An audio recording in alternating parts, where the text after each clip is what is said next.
前賛成とフレットのチャラいよ文軍が制服フレットのチャラいよ頑張っちゃちゃちゃほとたちゃんリリスよ汗よ始まりダーリンプリーズjust チャラチャラjust チャラチャラjust チャラチャラチャラチャラLucky Star is one of my favorite anime, but it's really hard for me to recommend it to other people. Now, I'm sure there's plenty of people who love Lucky Star just because it's a cute, fun little slice of life show with likable, relatable characters and legitimately funny moments throughout, but so much of why I like the show has to do with the context that I bring into it.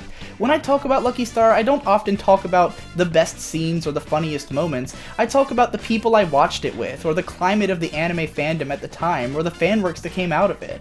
Lucky Star to me is one of the best examples of a show that changes depending on who you are and what you bring into it, and as such is the perfect subject matter for a meditation on why context matters. For a lot of viewers, one of the funniest scenes in the early part of Lucky Star is this super intense driving scene. It's pretty funny in general, just as something random and wacky, but the main reason that so many people find it funny is because it's a stylistic parody of the racing scenes from Initial D, a famous and long-running anime and manga series. Ugh.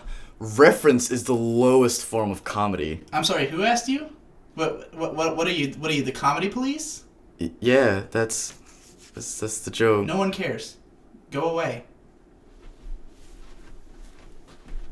I've never really understood the sentiment that references are somehow a lower form of comedy.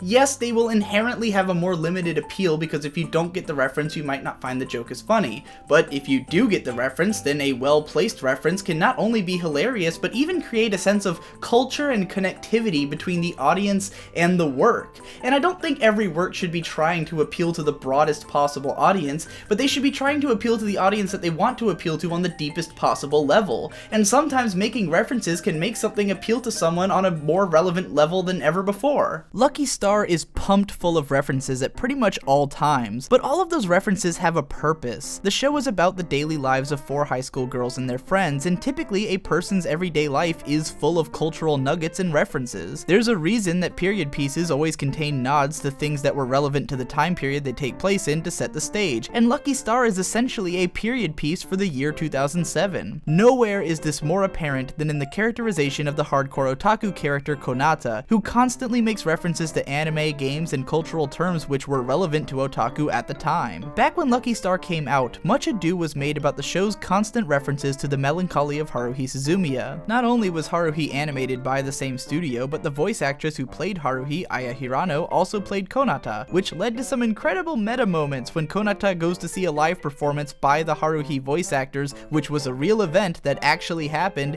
and sees the cartoon version of Aya Hirano on stage. But Lucky Star's constant references to Haruhi weren't just Kyoto Animation making nods to their past work. They were relevant because Haruhi was a huge deal in otaku culture. It would arguably have been downright unrealistic to portray a hardcore otaku in 2007 who didn't know anything about Haruhi, because it was pretty much the biggest thing in otaku culture for the better part of 2 or 3 years. If you watched Lucky Star at the time it was airing and were a member of an otaku community which had been losing its shit over Haruhi for the past year, then you probably related to the show immediately. And it wasn't just Haruhi. Konata would do karaoke of the Dragon Ball Z opening or make references to old robot shows and things like that, so all kinds of anime fans had something to relate to in her, and there were plenty of general Japanese cultural references throughout the show as well. So now you can probably see how this show is difficult to recommend to people if they don't know where it's coming from. During one of the Lucky Channel segments, Minoru Shiraishi goes on this long rant about how otaku had bastardized the word tsundere, and at the time this was so relevant that people were posting it in response to others for misusing the word. But if you don't know what a tsundere is, or how its original definition had gotten bastardized by its use in describing characters like Shauna and Louise around that time, then you might not know what the hell Shiraishi is talking about, much less like someone like me would find it funny. Hell, you might not even understand what the Lucky Channel segment is about, since it was actually based on a radio show that was congruent with the Lucky Star anime. And it's not just the cultural references inside the show that matter, but the ways that the show itself influenced otaku culture in turn. Remember that that dance I was doing poorly at the start of the video? That dance is pretty entertaining on its own, but it felt even more special when you were constantly seeing videos of people performing it at home or at cons. Not to mention the fact that Haruhi's ending theme dance had been famous just a year prior. The icing on the cake for me was Shiraishi Minoru performing his terrible half-assed version of the opening in one of the later ending videos, at a point when the opening had already become famous in its own right. This show was basically referencing its own relevance while it was still airing. Lucky Star was one of the first anime series that I ever tried to watch weekly as it was coming out back in early 2007, and initially I dropped it after 11 episodes because I got bored with it.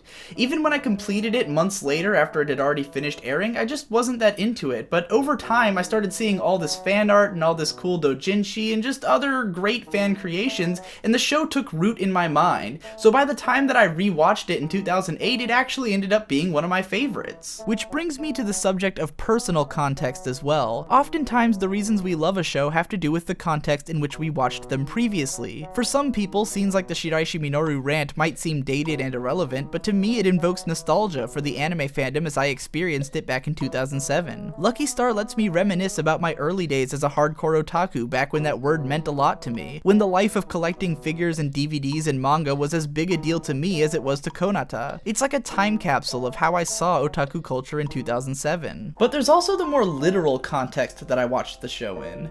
Back in 2007 and in 2008 when I marathoned the show, I did so with my best friend, whom I actually met because he came to school one day with a little Lucky Star booklet thing. He was the first anime fan I had ever met that had actually seen more shows than me, and we marathoned Lucky Star together both times. The second time we did so while on the couch looking at a big screen, entombed in a mountain of Mountain Dew, and we were looking at a guide on the Anime Suki forums which explained every reference in the show. So anytime we saw something we didn't understand, we'd pause the show and read the guide, and that was one of the best anime viewing experiences I've ever had. And then in 2011, I also took a trip to the Philippines for a month and stayed with an anime blogger named Ghost Lightning, who's also one of my best friends. And there was one day when we went to a toy fair and we bought tons of anime merch, and we came home with two other anime bloggers who we were hanging out with at the toy fair, and we all played a drinking game while watching Lucky Star, and we only made it through like 3 or 4 episodes before we were all shit-faced drunk, but that was the first time I ever got drunk while watching Lucky Star with all these, anime blogger friends from the Philippines. So that was also one of the best viewing experiences I've ever had. So how exactly can I go about recommending this show to people? Sure, there's the memorable and lovable characters, the incredible design sense which brings the world to life by featuring real locations and outfits, the legitimately funny bits, the awesomely relatable bits, the comfy tone, the cute girls. I mean, Lucky Star is a great show in its own right, and I'm sure a lot of people like it without any context at all. But so much of why I love the show has to do with the time and place that it was released, the people I watched it with, and the culture surrounding it, that I can hardly imagine what it would be like to watch it fresh in 2014 without any context going into it. I also wonder to what extent someone like me explaining the context in which I appreciate something can help other people to appreciate it more.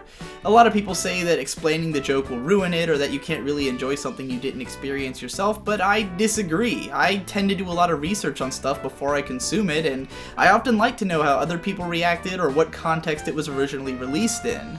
Now, I'm not saying that me talking about my experiences watching the show in the Philippines are going to help you to enjoy it anymore, but I do think that maybe if I sat down with someone and explained things that were going on in the show to them, and they were the type of person who's receptive to that kind of thing, maybe it would help them to enjoy it more. That might be me saying that if you scream at your monitor loud enough, maybe I'll do Lucky Star commentaries in the future, but who knows. For now, I just hope that I've helped you to appreciate how much context informs your opinion of a work, and that's it.